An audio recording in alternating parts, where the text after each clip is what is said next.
시니어 계층이 디지털 정보 격차로 인한 금융소외 실태와 향후 과제라는 제목으로 국회 정책 포럼이 지난 9월 27일 국회의원 회관 회의실에서 열렸습니다. 국회 정책 포럼은 민병두 국회의원, 노웅래 국회의원이 주최하고 자단법인 시니어 금융교육협회와 한국정보화진흥원이 주관하였고 금융감독원이 후원하였습니다.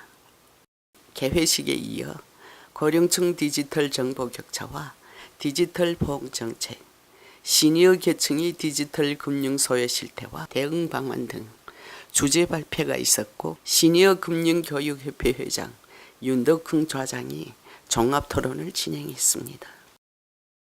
미래 사회에서 뱅크는 사라지고 뱅킹만 남는다고 합니다.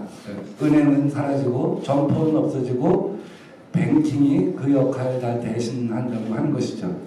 디지털 격차를 해소하는 문제는 중요한 화두가 아닐 수 없습니다. 고령층은 디지털 서비스 이용에 많은 어려움을 겪고 있습니다. 이에 고령층의 눈높이에 맞는 서비스와 관련 교육 프로그램을 더욱 확충해 나가야 할 필요가 있다고 생각됩니다. 금융감독원 또한 맞춤형 교육을 지속적으로 확대해 나가고 또 이를 위한 지원을 아끼지 않도록 하겠습니다. 디지털 금융 교육과 금융 사기 또는 예방 교육을 통해서 디지털 금융 활용 능력을 높여가지고 편리함과 또한 경제적으로도 안정된 노후 생활을 할 수 있도록 연구를 해 주시길 바랍니다. 시니어 금융 소비자 보호를 위한 선언문. 우리 사회는 이미 고령 사회가 되었습니다. 은행은 ICT 기술을 도입하여 스마트 뱅킹, 디지털 금융으로 급속히 변하고 있습니다. 금융 업무의 디지털화, 대민용 점포는 점점 사라지고 비대면 채널이 빠르게 확대되고 있습니다. 정부 당국과 금융기관은 디지털 정보 격차로 인한 시니어 계층의 금융 소외를 방지하고 시니어 금융 소비자 보호에 노력해 줄 것을 1,300만 시니어를 대표하여 당부드립니다. 화이팅!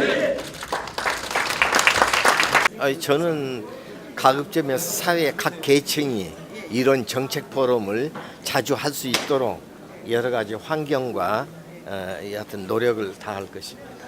OECD에서는 어떤 그 정부의 대응책을 몇 가지 제시를 하고 있는데요. 금융위해력 제고를 위한 금융교육 강화가 필요하다.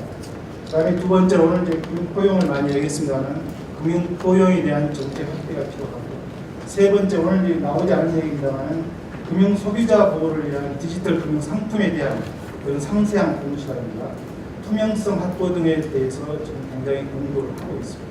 우리가 금융을 접할 때 어떻게 대부분 접하냐면 극단적인 경향을 통해서 접합니다. 제게는 두 명의 그 아이가 있는데요. 한 명은 지금 대학생입니다. 1학년입니다. 이 아이는 99년생 아이고요. 아시겠지만 99년생이면 세월호 세대라고 합니다. 그리고 99년이면 98년에 대부분 뱃속에 있었지 않습니까? 97년 말에 우리나라에 아주 큰 위기가 있었는데 어떤 위기가 있었냐면 뭐가 있었죠? IMF라는 게 있었죠.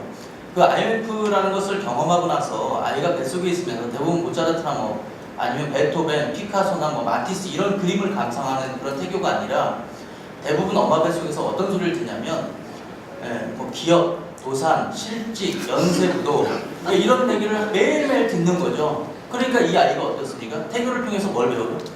돈은 쓰면 안 된다는 걸 생각합니다. 돈이 없으면 정말 망할 수 있다는 생각이 듭니다. 이번에 추석이었는데요. 아이가 신발을 신고 다니는데 찢어진 신발을 신고 다니더라고요. 그래서 야, 좀 나가서 사자 이랬습니다. 아빠가 창피해서 못 살겠으니까 좀 나가서 사자 했더니 이 아이가 뭐라고 얘기하는지 아십니까? 꿰매시면 된다고 합니다. 이 99년생 아이가 돈을 쓰면 안 된다는 걸 생각합니다. 문제는요. 얘의 대부분의 아이들이 얘와 비슷하다고 합니다. 그러니까 얘네들은요, 언놈이 사느냐를 늘 관찰하고 있는 거죠. 근데 더 문제는 뭐냐면 4살 터울의 딸이 있는데요. 얘는 03년생입니다. 아시겠지만 IMF를 언제 졸업합니까 저희가? 2001년도 말에 졸업합니다. 그리고 2002년도에 뭐가 있었죠? 네, 월드컵이 있었습니다. 오필슨 코리아로 태교를 합니다. 그리고 경기가 점점점 나아지면서 소비하는 게, 쓰는 게 미덕인 걸로 계속적으로 연일 뉴스가 나옵니다. 이 아이는요, 어느 날 살 게 있다고 엄마한테 돈을 달라고 했는데 엄마가 작은 돈이 없다고 5만 원짜리를 줬습니다. 그러고 나서 밤 10시가 됐는데도 들어오지 않았습니다. 엄마가 전화했겠죠. 너 어디서 뭐 하고 있냐? 라고 했더니 아이가 뭐라고 하는지 아십니까? 엄마 들어가야 되는데 아직도 3만 원이 남았어. 이렇게. 돈을 다 쓰지 않고 들어오지 않는 거죠. 얘가 지금 중3인데요. 얘네 반 전체 30명이 넘는 아이들이요. 다 아이폰을 쓰고 있습니다. 금융교육을 하는데 시니어 계층만 할 것이 아니라 초등학생도 하고요. 중학생도 하고 대학생도 해야죠. 그래서 이 아이들이 집에 가서 할머니, 할아버지를 케어할 수 있도록 만들어주는 거예요. 이게 오늘 발표에서도 나왔지만 굉장히 중요한 거라고 생각이 듭니다. 싱가포르의 사례와 같이. 그리고 전기 노인들이 금융을 배우고 디지털을 좀 더 능숙하게 다룸을 통해서 후기 노인들에게, 물론 그 관계를 제가 잘은 모르지만 후기 노인들에게 이렇게 전파할 수 있는 기회를 주는 것도 저는 굉장히 중요하다고 생각이 듭니다. 그러므로 인해서 세대가 세대를 포용하고 세대가 세대를 아우를 수 있는 이런 역할이나 문화를 창조하는 게 또 시니어 금융교육협의회가 해야 될 역할이 아닌가라는 생각을 또 해봅니다. 우리나라가 아프리카 탄자니아보다 조금 더 노인이 잘 살고 있다고 볼 수 있는데 세계적으로 우리나라가 못 사는 사람들입니다. 이 못 사는 사람들한테 첨단 기기가 떴고 ICT가 떴고 이것을 어떻게 이거는 조금 거리가 먼 얘기고 저는 그런 것도 필요하지만 그야말로 노인들이 어떻게 하면은 금융도 잘하고 재산도 보존하고 어떻게 하면은 사회의 질을 높일 수 있는 그런 금융 교육이 되겠는가라는 것을 측면에서 몇 가지 말씀을 드리겠습니다.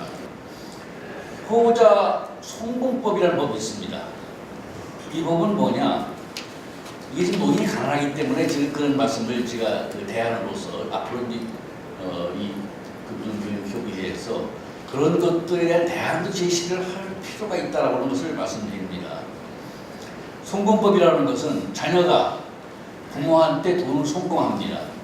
그러면 송금하는 것만큼 연말정산에서 그것을 세금 낸 것으로 간주해가지고 빼주면 어떻겠느냐? 어떻게 생각하십니까? 싫은 모양이네.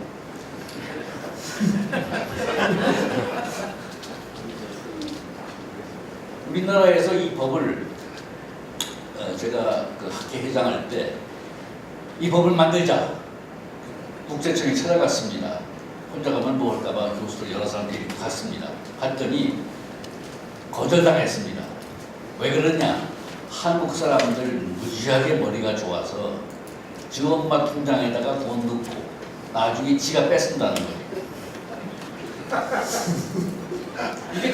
이게 우리는 그래서 이거는 끝내 안 되고 말하는 건데 저는 이것도 하나의 검토가 돼야 할 그런 하나의 입법 대안이라고 생각을 합니다.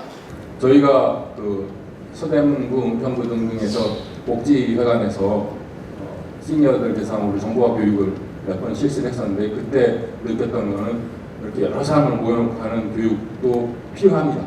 필요가 없다는 게 아니라 필요하지만 가능하면 예산이 허락하고 강사 허락하면 강사도 나이도 좀 있으신 분, 경험이 많으신 분, 작은 강의실에서 마침 1대1은 아니더라도 소규모 그룹으로 강의를 해주시는 게 굉장히 효과적이었습니다.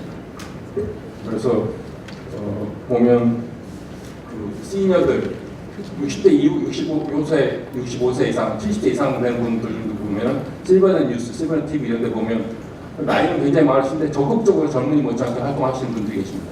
그분들을 강사로 모셔가지고 그분들이 교육을 하는 게 20대, 30대 대학생들이 이렇게 강의를 해주는 것보다 더 실질적으로 와닿긴 합니다. 금융 거래 관련된 부분의 교육이 있긴 있는데 이게 개인 정보가 많이 이제 들어가게 되잖아요. 이 교육 제대로 되기 위해서는 체험을 해봐야 되는데 체험 단계까지 가기는 강사도 부담스러워하고 교육받는 시니어도 부담스러워가지고 효과적으로 이루어지기 힘든 것 같더라고요. 그래서 실제적으로 체험해 볼 수 있는 플랫폼 개발이라든지 그런 부분들, 그리고 이 부분은 디지털도 알아야 되고 또 금융도 알아야 되기 때문에 그런 관련된 뭐 강사라든지 그런 쪽 관련돼서는 저희나 금감원이나 혹은 은행권이 같이 노력을 할 부분이 좀 있다고 좀 생각이 듭니다. 저희가 아직 그런 데까지는 신경을 못 쓰고 있습니다. 그러니까 제가 사실은 지금 여쭤보시는 것은 인성교육이나 아니면 연세 많으신 어르신들에 대한 공경심이라든가 이런 것까지 교육을 해야 되는데 사실은 그런 데다 포커스가 지금 아니고 금융교육, 금융 부분을 어떻게 앞으로 활용을 하고 금융교육이 왜 필요한지 이런 교육을 하다 보니까 그런 교육까지 사실은 미치지 못하고 있습니다. 그래서 지금 말씀하신 대로 그런 부분까지도 앞으로는 좀 교육을 할 때 중간중간에 하여간 넣어서라도 한번 해보겠습니다. 그래서 어릴 때부터 부모에 대한 어떤 교육을 해야 된다. 예. 노년에 이런 걸 좀 교육이 들어가서 예. 앞으로 그 부분에 대해서도 저희가 가능하는 방향으로 한번 검토를 해보겠습니다. 내를 위하여 오늘 제 첫 번째 그룹이 시작되었습니다. 감사합니다.